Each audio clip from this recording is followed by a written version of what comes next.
Welcome back to the Calling Podcast. Bro, I literally had to set. Oh my gosh, that was flying in, please.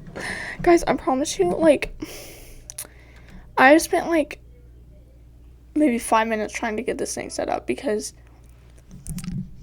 literally it keeps falling. So it's really annoying.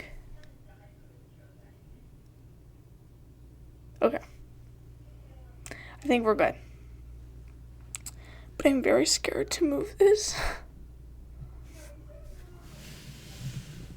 Oh my gosh. I might cut this out.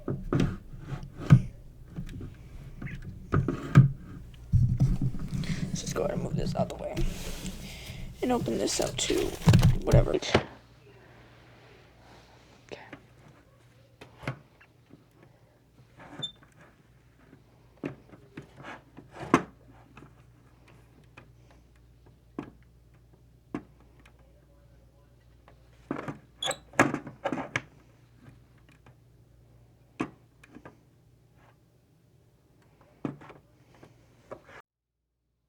Okay, well, we have a side camera that's right. It's right up here. So you guys can see kind of everything that's going on. So, but let's get into it. So today we're going to be talking about what is the fear of the Lord and how do you fear him. So it talks a lot about that in Proverbs. So we're going to be turning to Proverbs.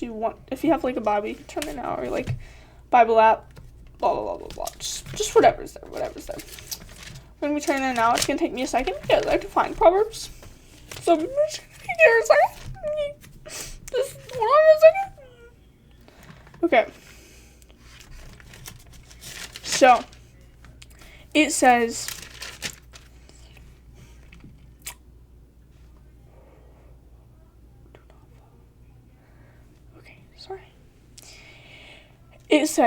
Proverbs 1:7, the fear of the Lord is the beginning of knowledge. Fools despise wisdom and discipline. So I don't really understand the full meaning of fear of the Lord, because I felt that God was calling me to talk about the fear of the Lord, but I don't even understand the fear of the Lord, so we're going to see where he goes with this. But what my perspective of the fear of the Lord means is that I believe the fear of the Lord is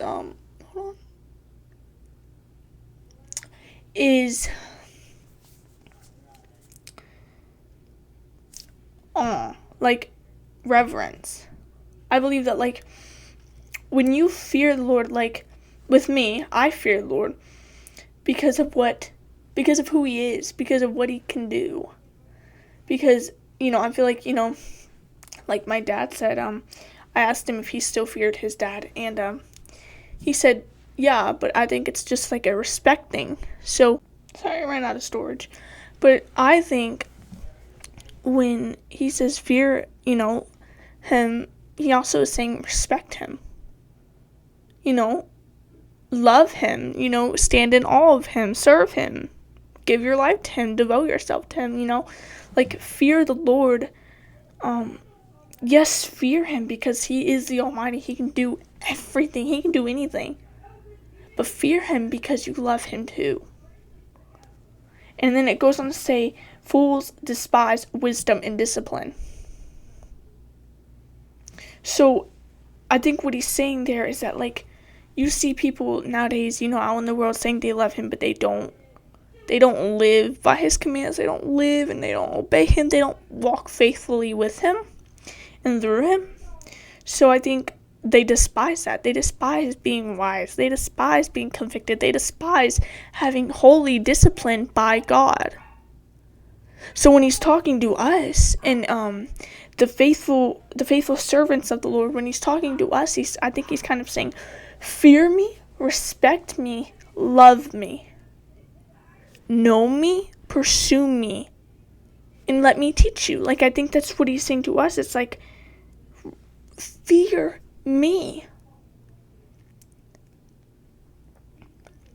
Because right now, throughout my life, I've always had conviction and I've always had discipline from the Lord. But as I'm on my walk with him, I'm learning to also fear him.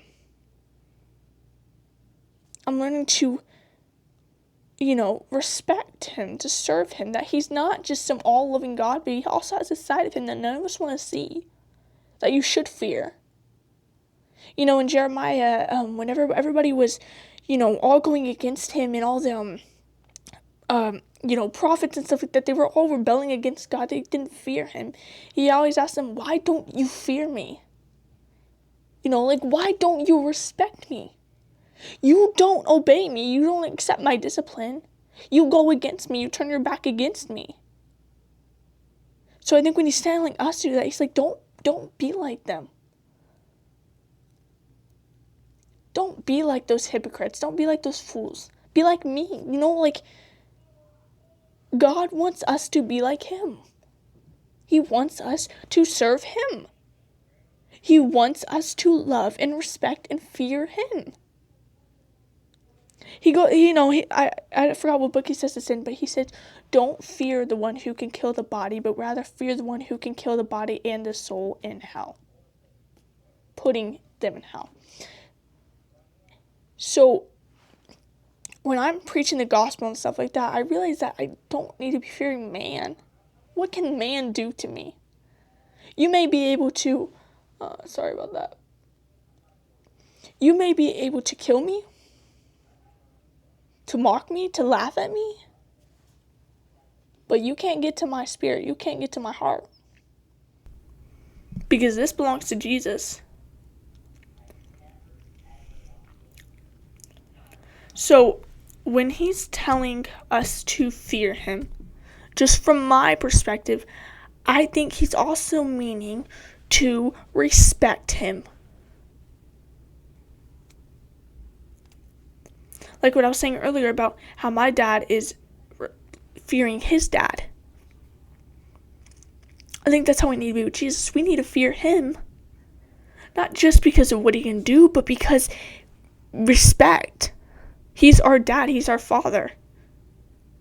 We should fear him. We should respect him. We should stand in awe of him and who he is. And then it goes on to say, Proverbs 1:8.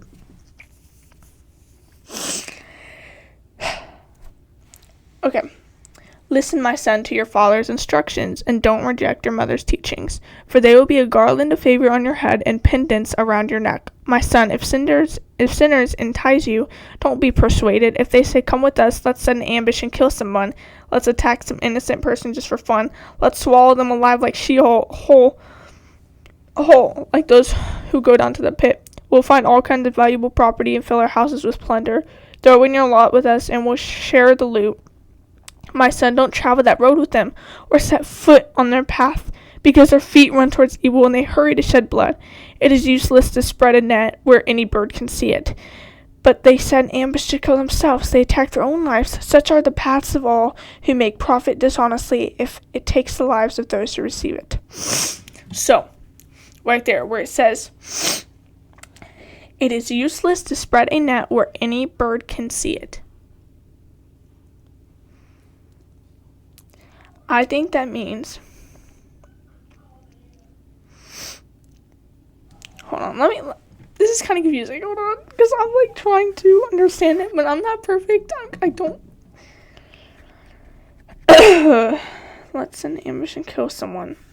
Let's attack some innocent person just for fun. We're just going to go down slowly, okay? So I can understand it with y'all. My son, if sinners entice you, don't be persuaded. So right there, he's saying, if sinners, okay, so I've had moments in my life where people have kind of tried to persuade me to do certain things that I know God hates, and I'm just like, no, I try my best to step away. Sometimes I mess up, we all do. But what it's saying there is, don't be persuaded to follow them. Don't follow them. Their feet run towards evil. Their feet run towards hardship. Their feet run towards Sheol. And I think what it's saying there is don't follow in their footsteps. Follow in Jesus' footsteps. Like he's taught us all through the Gospels. To fear him, to respect him, to love him, to stand in awe of him, to follow in his footsteps. And then it says, if they say, come with us, let's set an ambush and kill someone. Let's attack some innocent person just for fun. Let's swallow them alive like Sheol, whole, like those who go down to the pit. We'll find all kinds of valuable property and fill our houses with plunder. Throw in your lot with us and we'll share all the loot. So right there, it's setting an example of what they can say. It's like, come with us. Let's go make fun of this person. Come with us. Let's go hate on them. They're sitting alone, like blah, blah, blah, blah, blah, blah, blah. Don't follow them. If their feet run towards evil, what are you doing? Why are you following them? If their feet are running towards sin, why are you persuading with them? Why are you going with them? And then it's saying, my son, don't travel that road with them or set foot on their path because their feet run towards evil and they hurry to shed blood. It is useless to spread a net where any bird can see it. But they set an ambush to kill themselves.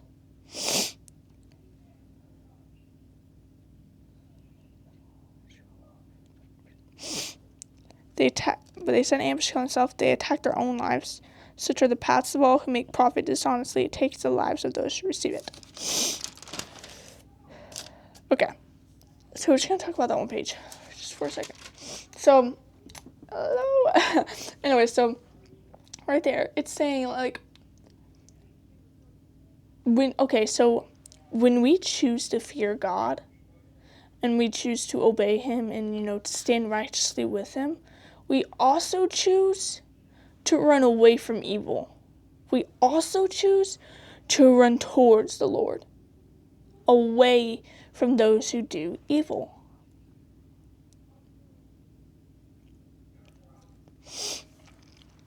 It even says here, because their feet run towards evil. So when you choose to give your life to Jesus and you choose to devote yourself to him and to fear him and to respect him and to stand in awe of him, you are also choosing to follow in his footsteps. It says somewhere in Hebrews, if you hear his voice, do not harden your hearts as in rebellion. So if you hear him calling out to you to fear him, if you hear him calling out to you to follow him, then do it. If you are hearing him in your heart, if you hear him tugging on your heart to follow him, then do it, because it'll be the best decision you will ever make in this lifetime. And I promise. So, buddy. Anyways, so follow him. Ask him to help you fear him. Ask him to help you respect him. Ask him to help you stand in awe of him. Ask him.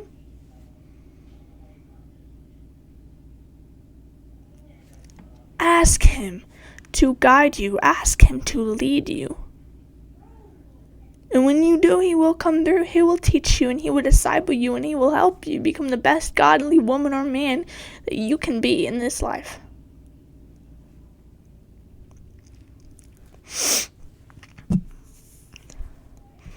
So, it talks a lot about the fear of the Lord in the Bible. A lot. Teaching us to fear, teaching us to respect, teaching us to love, teaching us to stand in awe.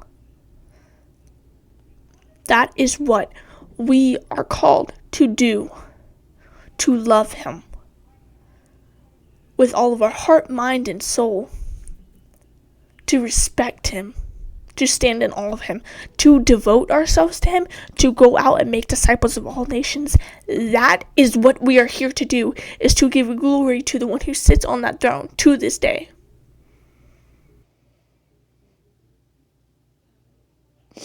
Not to fall in the ways of the evil, but to fall in the ways of the man who is Jesus. Sorry for the background noise because that's my family, but it's all good. But this episode may have been a little bit short. How do you fear the Lord? Respect him. How do you respect him? Obey him. How do you stand in awe? Worship him. How do you stand in awe? Pray to him. How do you devote yourselves to him?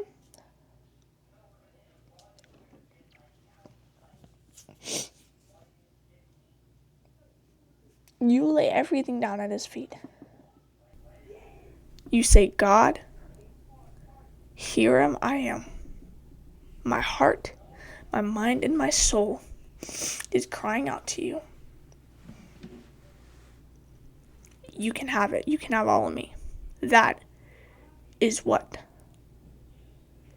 you could say. I mean, you could say that. You can make your own words or whatever, but that's what we are called to do, is to give glory to him, to make disciples of all nations, to follow in his ways, to be like Jesus, not to be like those who do evil, but to be like Jesus.